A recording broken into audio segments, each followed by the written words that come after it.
Hello everyone, welcome back to another video. In this video, I'll be giving you guys my weekly watch list, and I'll be going over into my update on the market, both the stock market and the crypto market. So first off, I'm gonna look at the SPY. So as you guys can see, we had like a mini market crash after we hit like this resistance level on 453 after this doji candle, and then we had a massive fall of almost 5%.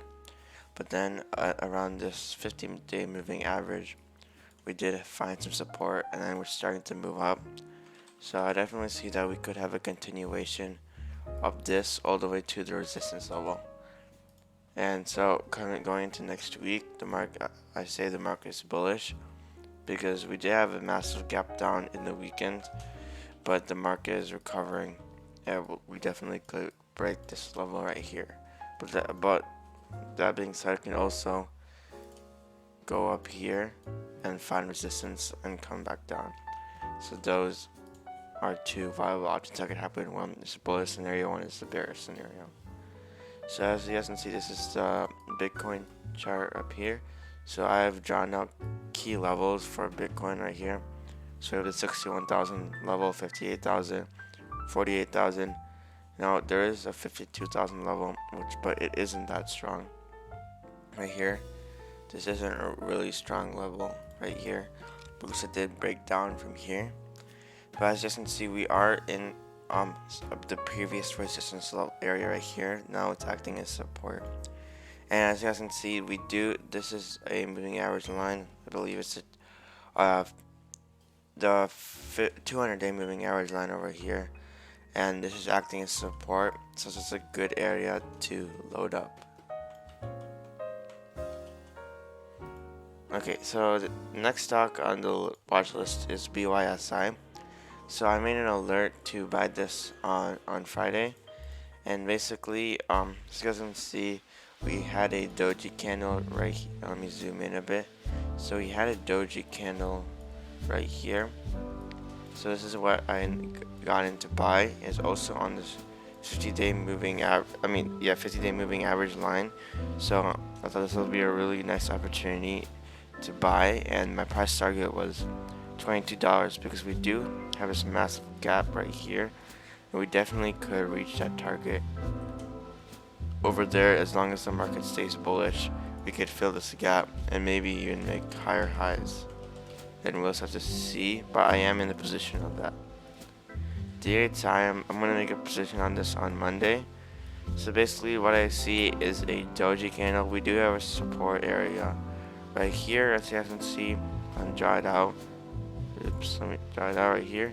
So we had support, bounce right here. This was where buyers came in. Here, same thing.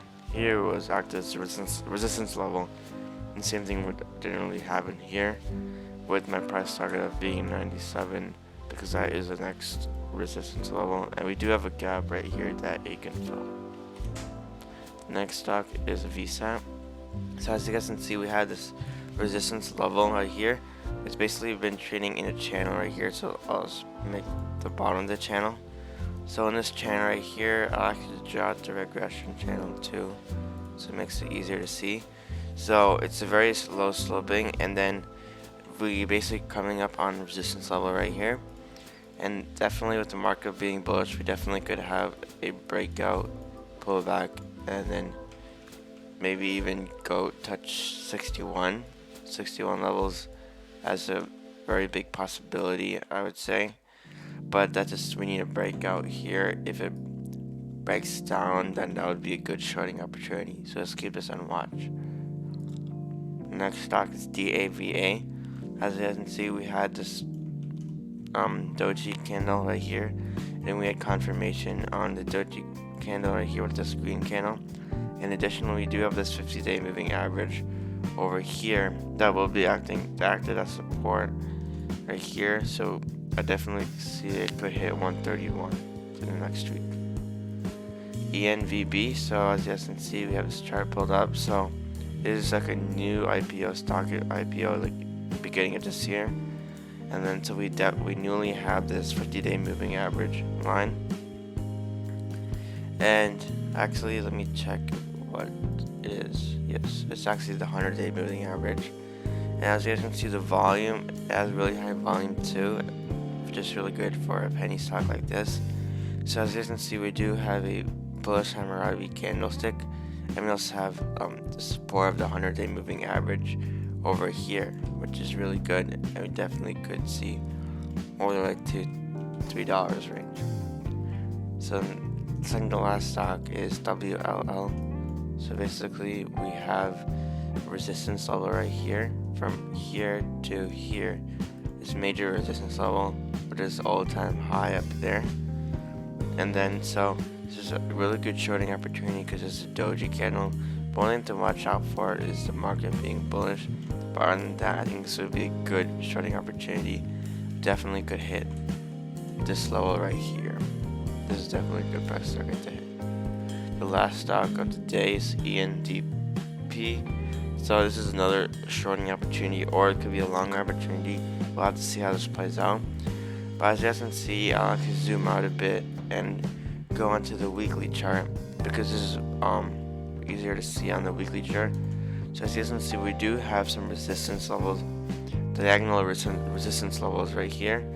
And basically, like if we draw out support, we could have like a wedge, like something like that. But the wedge really isn't strong. One thing I really see that is very strong is the resistance levels. So as we see, we do have large volume up at the bottom, which is very good. And the volume is decreasing. Volume is decreasing. Price is increasing, which is a bearish sign. And so if we go back in daily, we can see that this resistance level is more prominent, and that definitely it would be good to short it. This is a 4-hour chart, but as you guys can see, we do have a sell signal or short signal on my algo. So definitely keep on watch. But the thing is that we did have a breakout in the 4-hour pullback already done, and then this breakdown and pull out, so we definitely could hit the $5 range. So that is it. Hope you guys enjoyed, and thanks for watching, and see you guys in the next video.